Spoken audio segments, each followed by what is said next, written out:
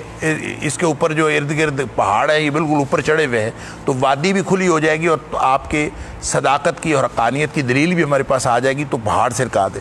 یا پھر وہ یہ مطالبہ کرتے تھے کہ ہمارے جو آباء و اجداد فوت ہو چکے ہیں، آپ اپنے اللہ سے دعا کریں کہ ہمارے فوت شدہ آباء و اجداد کو زندہ کر دے، اور ہمارے ساتھ گفتگوئی کرا دے، کوئی گل بات ہی کر لیں ہمارے ساتھ آ کے۔ تو یہ اس طرح کے مطالبات وہ کرتے تھے۔ یا پھر زمین جو ہے وہ مختلف حصوں میں بٹ جائے، اور یہ پہاڑ ادھر ادھر ہو جائیں، اور زمین کے جو ہے مختلف ٹکڑے ہو جائیں۔ تو اس طرح کے جب مطالبات کرتے تھے تو ان کے مطالبات کے جواب میں اللہ تعالیٰ یہ فرما رہا ہے کہ وَلَوْ أَنَّ قُرْآنًا، اگر تو کوئی ایسا قرآن ہوتا، کوئی ایسی آسمانی کتاب ہوتی اس سے پہلے کبھی نازل ہوئی ہوتی کہ جس کے ساتھ پہاڑ سرکائے جاتے، یا پھر اس کے ساتھ زمین ٹکڑے ٹکڑے کر لی جاتی، یا پھر اس کے ساتھ مردے جو ہے وہ باتیں کرتے، اگر ایسا کبھی کوئی واقعہ ہوا ہے تو پھر یہ قرآن بھی ایسا ہوتا۔ یعنی اس صورت میں اگر یہ مفہوم ہوگا تو پھر اس شرط کا جواب یہ ہوگا کہ اگر ایسا ہوتا، اگر اس سے پہلے ایسی کوئی آسمانی کتاب نازل ہوئی ہوتی تو یہ قرآن بھی پھر ایسا ہی ہوتا۔ پھر اس قرآن کے ساتھ بھی ظاہر ہے قرآن نازل ہوا تو اس کی حقانیت کے لیے بھی پہاڑ سرکتے، پھر اس کی حقانیت کے لیے بھی زمین ٹکڑے ٹکڑے کی جاتی، پھر اس کی حقانیت کے لیے بھی مردے اٹھ کے باتیں کرتے۔ لیکن چونکہ پہلے کبھی ایسا نہیں ہوا لہذا اب بھی ایسا نہیں ہوا۔ ایک معنی تو یہ ہوگا۔ دوسرا معنی یہ کہ قرآن سے مراد یہی قرآن ہے، کہ اگر یہ قرآن اس کے ساتھ، اس کے نزول کے ساتھ ہی اس کی حقانیت ثابت کرنے کے لیے پہاڑ چلا دیے جاتے واقعتاً، اس قرآن کے ساتھ واقعتاً زمین ٹکڑے ٹکڑے کر دی جاتی، اور اس قرآن کے نزول کے ساتھ واقعتاً مردے اٹھ کے باتیں کرتے، تو ایمان انہوں نے پھر بھی نہیں لانا تھا۔ یعنی دوسری صورت میں اس کا جواب یہ ہوگا جو محذوف ہے کہ یہ پھر بھی ایمان نہ لاتے۔ یعنی نبی اکرم صلی اللہ علیہ وسلم کی حیات طیبہ وہ اپنی جگہ پر آپ دلیل ہے، یہ قرآن کا نازل ہونا، اس کا نزول ہونا یہ بھی اپنی جگہ پہ آپ دلیل ہے۔ قرآن بھی حق ہے، نبی اکرم صلی اللہ علیہ وسلم کی ذات بھی حق ہے، اور حق وہ ہوتا ہے جس کو ثابت کرنے کے لیے کسی خارجی دلیل کی ضرورت نہیں ہوتی۔ نبی اکرم صلی اللہ علیہ وسلم کی ذات اقدس حق ہے، اور آپ کا رسول ہونا ہی آپ کے رسول سچے ہونے کی دلیل ہے، آپ کی ذات اقدس ہی آپ کے سچے ہونے کی دلیل ہے۔ اسی طرح قرآن بھی داخلی طور پر اپنے سچا ہونے کی دلیل ہے، اس کو خارجی دلائل کی ضرورت نہیں پڑتی۔ اس لیے اللہ تعالیٰ فرما رہا ہے کہ اگر کوئی خارجی دلائل قرآن کے ساتھ نازل ہوتے بھی تو جن کور عقلوں کو اور جن آنکھوں کے اور بصیرت کے اندھوں کو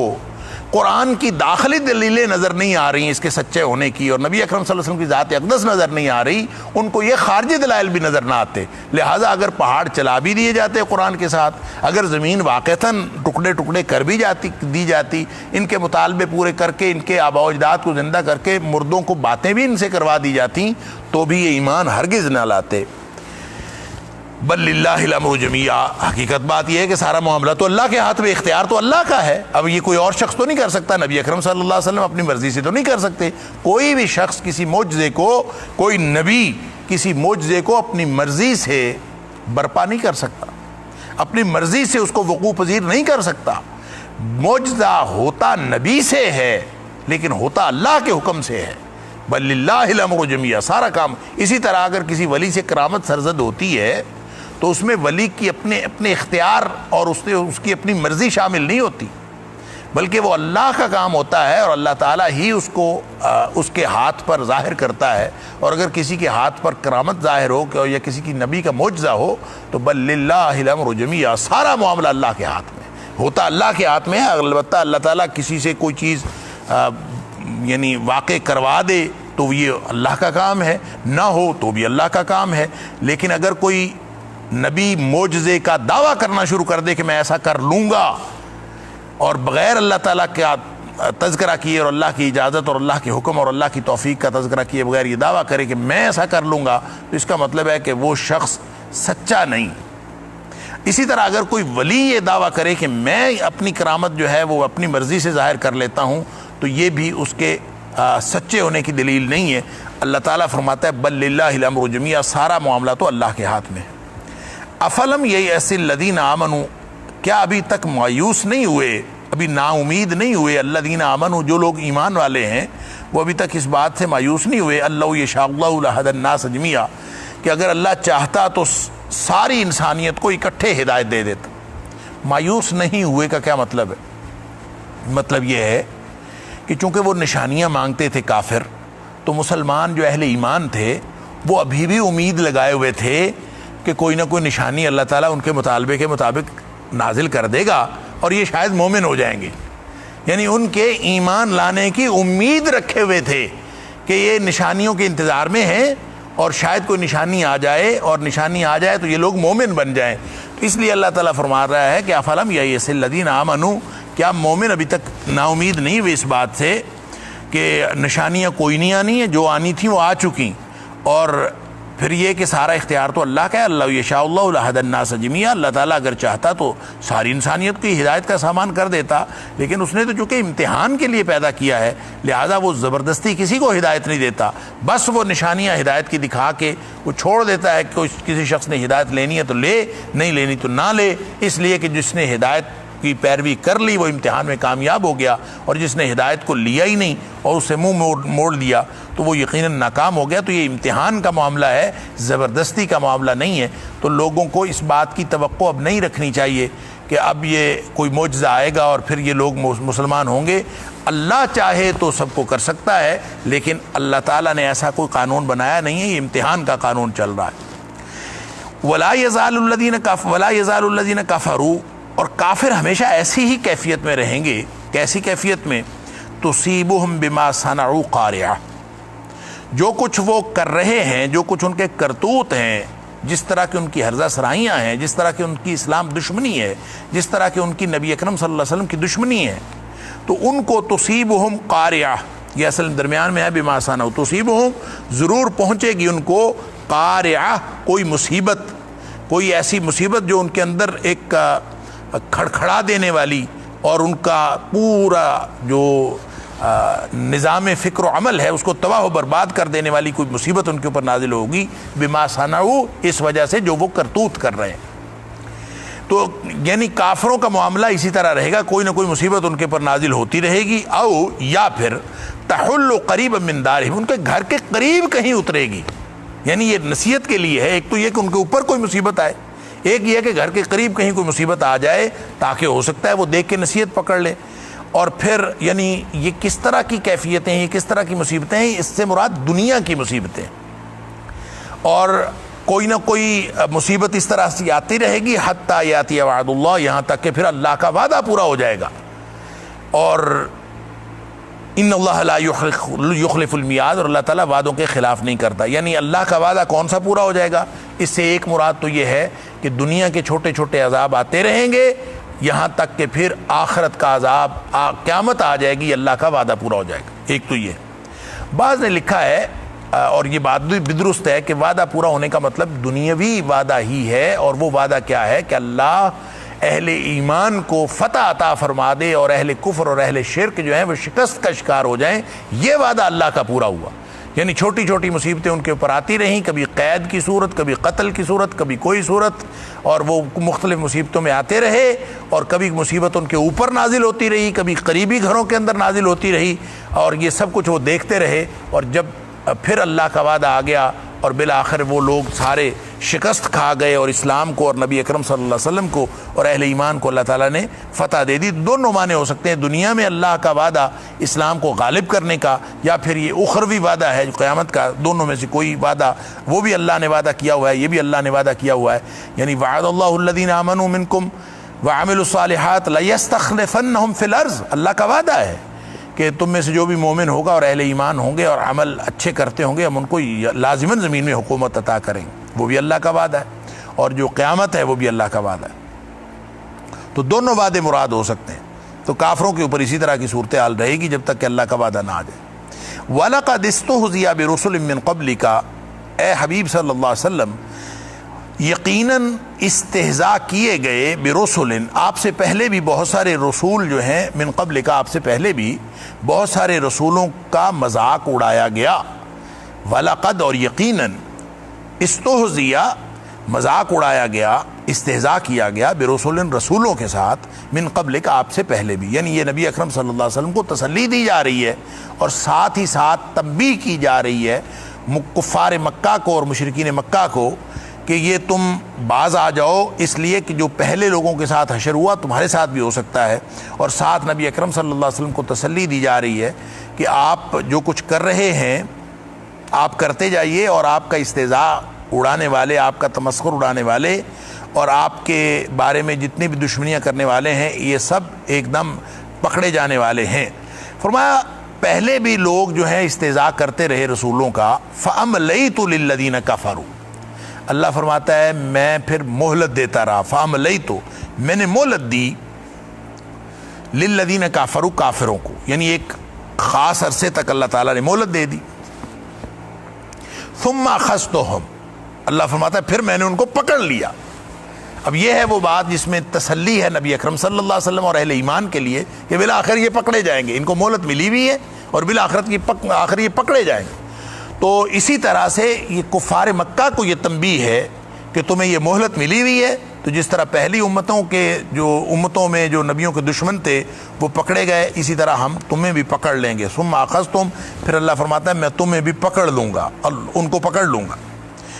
یعنی فَأَمْلَيْتُ لِلَّذِينَ كَفَرُوا، کافروں کو میں نے مہلت دی، فَأَخَذْتُم، پھر میں نے ثم اخذتم، پھر میں نے ان کو پکڑ لیا، یعنی یہ سابقہ سنت اللہ اپنی بتا رہا ہے۔ تو نبی اکرم صلی اللہ علیہ وسلم نے فرمایا، بخاری اور مسلم شریف کی حدیث ہے، آپ نے فرمایا ان اللہ لَيُمْلِي لِلظَّالِمِ حَتَّى إِذَا أَخَذَهُ لَمْ يُفْلِتْهُ، اللہ ظالموں کو مہلت دیتا ہے۔ نبی اکرم صلی اللہ علیہ وسلم فرماتے ہیں اللہ ظالموں کو مہلت دیتا ہے اور دیتا رہتا ہے، ان کی رسی دراز کر دیتا ہے، حتیٰ، یہاں تک کہ ایک وقت آتا ہے اذا اخذہ، جب اللہ ظالم کو پکڑ لیتا ہے، اللہ اکبر، لم یفلت، تو پھر اس کو چھوڑتا نہیں ہے اللہ۔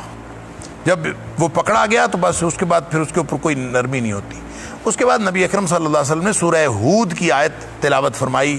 راوی کہتے ہیں ثم قرأ، پھر نبی کریم صلی اللہ علیہ وسلم نے یہ آیت تلاوت فرمائی، وَكَذَلِكَ أَخْذُ رَبِّكَ إِذَا أَخَذَ الْقُرَىٰ وَهِيَ ظَالِمَةٌ إِنَّ أَخْذَهُ عَلِيمٌ شَدِيدٌ، اور اس طرح پکڑنا تھا تیرے رب کا جب اس نے بستیوں کو پکڑا کہ وہ اس حال میں کہ وہ بستیاں ظالم تھیں، ان اخذہ علیم شدید، بے شک اللہ کی جو پکڑ ہے بڑی دردناک اور بڑی سخت پکڑ ہے اللہ کی، اللہ اکبر۔ تو اس کا مطلب یہ ہے کہ وہ جو کفار مکہ کو تنبیہ ہے وہ بھی بڑی شدید ہے کہ تمہارے اوپر بھی بڑی سخت پکڑ آنے والی ہے۔ فکیف کان عقاب، اللہ تعالیٰ فرماتا ہے کہ میں نے سابقہ جو معاندین نبوت تھے اور سابقہ رسولوں کے جو دشمن تھے ان کو میں نے کافروں کو ایک دفعہ مہلت دی، پھر میں نے ان کو ایک دفعہ پکڑ لیا۔ فکیف کان عقاب، پھر دیکھو ان کا کیسا ہوا انجام، کیفا کیسا، کانا ہوا، عقاب ان کا انجام پھر کیسا ہوا۔ دیکھ لیں آپ کے پاس کتنی قوموں کا بار بار اللہ تعالیٰ ذکر فرماتا ہے. نوح علیہ السلام کی قوم کے ساتھ کیا ہوا, قوم عاد کے ساتھ کیا ہوا, قوم سمود کے ساتھ کیا ہوا, پھر لوط علیہ السلام کی قوم کے ساتھ کیا ہوا, ابراہیم علیہ السلام کی قوم, پھر موسیٰ علیہ السلام کے مقابلے میں جو قبطی تھے فرعونی, ان کے ساتھ کیا ہوا. تو ان کے ساتھ کیسا ان کا انجام ہوا ان کو دیکھو. فکیف کان عقاب, یہ ڈرایا جا رہا ہے, یہ دھمکی کی ایک گویا کیفیت ہے کہ فکیف کان عقاب, کیسا انجام ہوا ان کا, تو تم بھی اپنے انجام سے کی فکر کرو. افمن ہوا قائم علی کل نفس بما کسبت, مجھے ایک بات بتاؤ کہ کیا پھر وہ ذات قائم علی کل نفس بما کسبت,